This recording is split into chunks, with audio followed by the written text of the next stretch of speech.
Okay, this is day number 2, and we're still dealing with the eviction thing.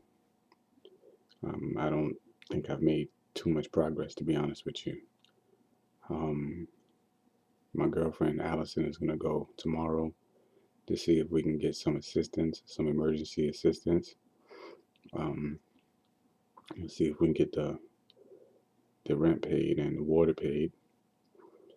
I don't remember what day it is, how many days we've been without water, but it feels like forever. Not being able to wake up and, as you can see, I need a shave. Um, Not waking up and be able to take a shower and shave and brush my teeth is it's kind of aggravating. It's kind of stressful. It makes me think about all the other people who are probably going through this and worse. And I guess the one thing that I've learned from it is that I want to do something to make it better for people. Uh, Obviously for myself, but going through a situation like this, I think you automatically start to think about other people and if you can help them or not. And so I guess I'm going to try to do that with this blog and this video blog and to bring attention to people that are out there that are suffering, that can't pay their rent, can't pay their lights or their water, and to try and be a voice for them and to let them know that they're not alone, because I'm obviously going through it. Um, going to the bathroom is hard because we got to buy bottled water, and so if we pee, got to keep the water in there. Hold on, my phone is ringing. Hello? Hey. Huh? Oh, okay. Hmm.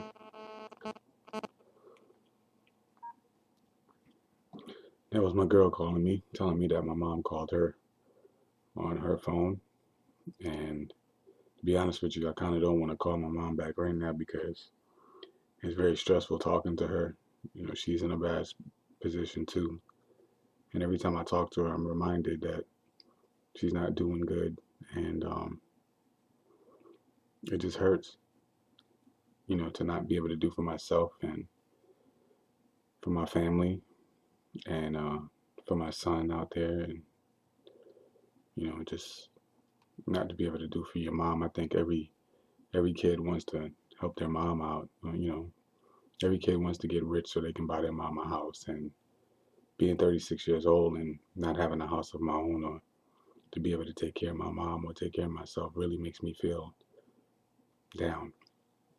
It makes me feel less than a man. I think I wrote that in the blog yesterday. Um, so I got to deal with these emotions um, of not being able to provide. And somehow, some way, I got to get over these emotions and this mentality and to become successful.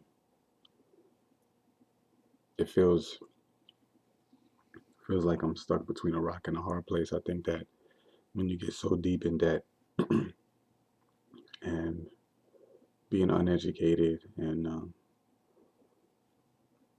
I just I can't fathom that I'm the only person going through this in America. You know, when I think about the politicians and all these superstars and they're rich, and I think during the last election I heard that 98% of Americans are low income or below the poverty line or something like that, and only 2% are really wealthy. It pissed me off and made me mad. And I guess as times get harder in the economy, I'm become more aware of these facts, and I don't think it's necessarily fair. Um, but what I would like to know is how did they become successful, and how come we're not? When we obviously have more brains than they do. 98% of the population versus 2%. It really doesn't make any sense, but it is what it is, and that's the world we live in. And I'm trying to get out of the 98% to become a part of the 2%, and it's rough. But I guess from this point on, I'm gonna talk and write about success rather than failure. It's not gonna help me to be stressed out and depressed and sad and scared. Those emotions don't help. At least I've come to that conclusion that those feelings won't help me. And I have to find thoughts and feelings that will help me and help me fast. And try to remain patient and respect the process. And I've never been in a situation like this, and I'm scared. And that's the truth. And I don't want to feel like a failure anymore. I don't want to be without anymore. And in learning, or just talking and reading and writing about my feelings and thoughts and ideas, I've learned what I want by seeing the things that I don't want. And that kind of narrowed it down. I want a good life, and I want to be able to make my family happy, my mom happy, and I never want to be in a position like this again. And I want to help other people who are in this position to get out of it. And I guess the best way that I can do that is by teaching them and motivating them. And the only way that's going to happen is if I teach and motivate myself. And so I've taken a different position, and not going to feel sorry for myself or feel down and out or feel bad. What I am going to do is uh, put myself by the bootstrings and figure it out. I've been reading 50 Cent's book, The 50th Law, and it deals with fear. And I guess I realized that I've been very afraid about a lot of things. And one of them is not having a place to live or not being able to provide. And all these fucking bills are coming up, and something has to be done. And so um, I have to get over it. And there's no way to get over it but just to face reality and get over it. I realize that it's not enough time to be afraid. It's not enough time to be upset and stressed out. Those are pretty much counterproductive to my success. And so I guess the lesson that I learned today, and the lesson that I want to get across to people, is that no matter how hard things get, you have the ability to overcome them. But I guess overcoming them is a state of mind. You have to switch yourself from that paranoid, scared mindset that you can't do anything for yourself to a different mentality that you can and will. And over the past 24 hours, I've gone through a whole range of emotions, being scared, um, feeling like I can actually do it. I can actually overcome this mountain, this obstacle, this challenge. And I think that the book helped me to realize that instead of seeing these as problems, see them as challenges, see them as obstacles to overcome, and to kind of like make it like a game in my mind. Instead of running away from reality and running away from hard times and things that are inevitable that's going to happen in life. Fucked up things are going to happen in life. And so I guess it's just the way we see them.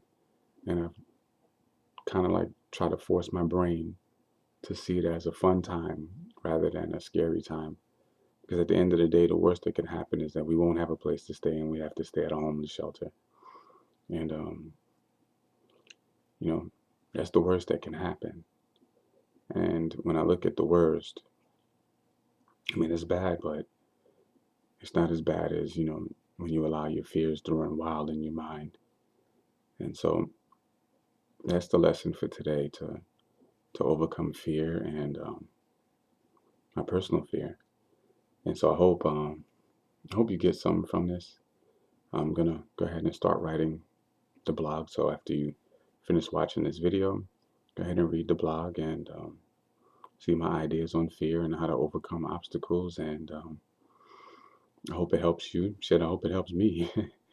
I know that writing clarifies my thoughts and my ideas, and I hope it clarifies yours as well. So thank you. And once again, tell your friends about followinggrantslife.blogspot.com. Thank you.